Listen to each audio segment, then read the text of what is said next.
मुंबईतल्या दादर परिसरामध्ये हे आंदोलन सध्या सुरू आहे। उमेश करंजकर आहे आपला प्रतिनिधी आपल्यासोबत, त्याच्याकडनं या संदर्भातले अपडेट्स जाणून घेऊया। उमेश, काल सुद्धा असंच एक आंदोलन झालेलं होतं मुंबईमध्ये, आक्रमकपणे झालेलं होतं ते सुद्धा आंदोलन, आणि आज सुद्धा पुन्हा एकदा दादर परिसरातच हे आंदोलन विद्यार्थ्यांकडनं केलं जातंय। काय नेमकी या सगळ्या संदर्भातली माहिती आहे? कारण खूप संख्येनं इथं विद्यार्थी आंदोलनामध्ये सहभागी असल्याचं दिसतंय उमेश।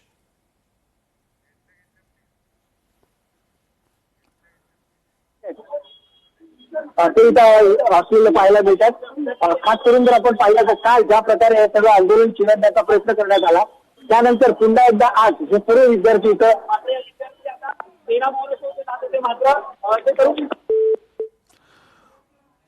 उमेशचा संपर्क तुटलाय आपल्यासोबतचा। आपण पुन्हा एकदा उमेशला संपर्क करण्याचा प्रयत्न करूच या।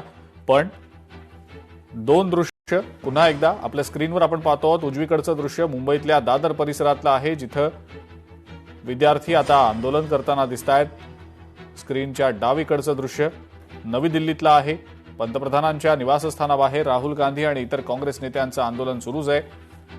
ठिय्या दिलेला होता आणि त्या अनुषंगानं जोरदार घोषणाबाजी देखील सुरू होती।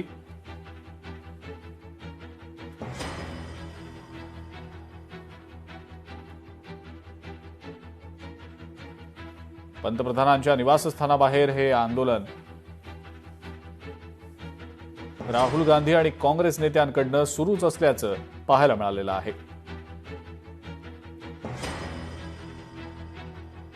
हा जो आता विद्यार्थ्यांचा एल्गार पुकारला गेलेला होता, तो आता रस्त्यावरनं थेट संसदेपर्यंत देखील त्याचे पडसाद उमटणार असल्याचं दिसतंय। कारण आता विरोधी पक्ष सुद्धा सक्रियपणे विद्यार्थ्यांच्या या आंदोलनात उतरल्याचं दिसतंय।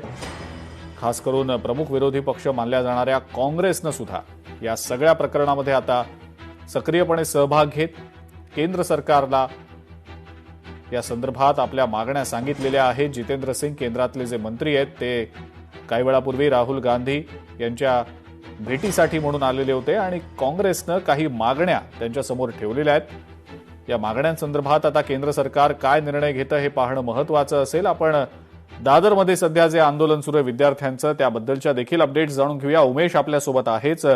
उमेश, काल देखील अशाच प्रकारचं एक आंदोलन चैत्यभूमी आणि आसपासच्या परिसरात झाल्याचं आपण बघितलेलं होतं। आज पुन्हा एकदा दादरमध्ये विद्यार्थ्यांचं आंदोलन सुरू आहे, घोषणाबाजी केली जाते। काय नेमकं त्याबद्दल सांगता येईल उमेश?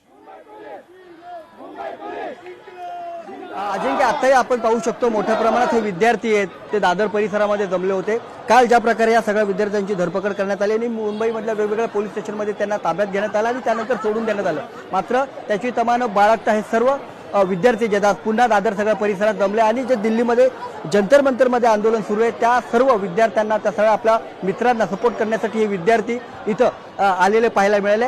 आज जोरदार घोषणाबाजी या सगळ्या विद्यार्थ्यांकडून करण्यात आली। यासोबत स्वतः अमित ठाकरे असतील ते देखील या विद्यार्थ्यांमध्ये सामील झाले। त्यांनी त्यांची मतं जाणून घेण्याचा प्रयत्न केला आणि आजही मोठ्या प्रमाणात मुंबईच्या कानाकोपऱ्यातून हे सगळे विद्यार्थी जे ते इकडे आलेले आहेत आणि आपलं मतं जे आहे ते मांडण्याचा प्रयत्न करतात।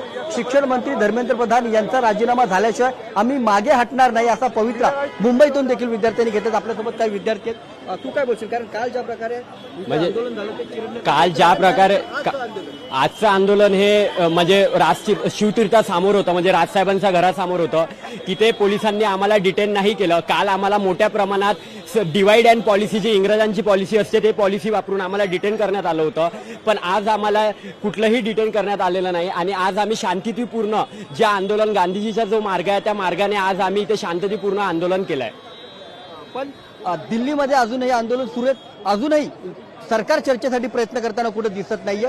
त्याबद्दल निराशा आहे विद्यार्थ्यांमध्ये? हा, नक्कीच निराशा आहे। म्हणजे आपण सुद्धा बघितलंय की किसान आंदोलन असेल किंवा कुठलंही आंदोलन असेल, हा सरकारने फक्त वेळ काढूपणा केलेला आहे। म्हणजे अजूनपर्यंत यांनी कुठलीही चर्चा केलेली नाहीये, जी चर्चा व्हायला हवी होती। कारण की विद्यार्थ्यांचा रोष हा तुम्ही सर्व बघतात आहे। म्हणजे एवढ्या मोठ्या प्रमाणात विद्यार्थी आज मुंबईमध्ये रस्त्यावर उतरतोय, तरी सुद्धा सरकार यावर एकही शब्द बोलायला तयार नाही। नक्कीच, तर आपण पाहू शकतो की विद्यार्थ्यांचं मत आहे की धर्मेंद्र प्रधान यांनी राजीनामा द्यायला पाहिजे। तुम्ही कुठून आला? मैं आप मुंबई से? हाँ। लेकिन कल भी जिस तरह से लोगों को विद्यार्थियों को हाँ हाँ आज भी उठा लिया। आज हमने कुछ किया भी नहीं था, फिर भी हम लोग जैसे ही आए प्रोटेस्ट करने के लिए, हमने कुछ बैनर्स भी नहीं निकाले, हम बस चल रहे थे और जिसने प्रोटेस्ट ऑर्गेनाइज किया उसको डिटेन कर दिया।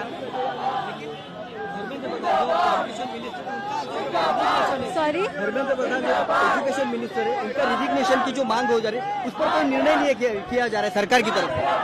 अभी नहीं कर रहे, इसीलिए तो ये कर रहे हैं। तो जब तक रिजिग्नेशन नहीं होता तब तक हे आंदोलन चालता राहील। I wish. ठीक आहे, तर अजूनही काही विद्यार्थी आहेत, त्यांच्याशी आपण चर्चा करण्याचा प्रयत्न करूया।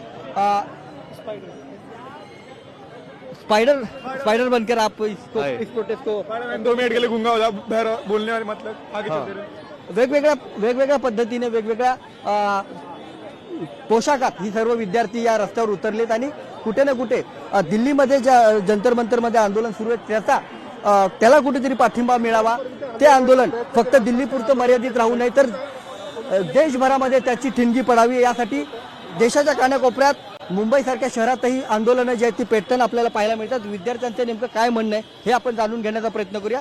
सर, दिल्ली में चल रहा है, दिल्ली में 22 दिनों से हम देख रहे हैं कि ये आंदोलन चल रहा है जी कि मुंबई में भी उसे सपोर्ट किया जा रहा है, जी। मुंबई से भी वही जो मांग की जा रही है वही जी।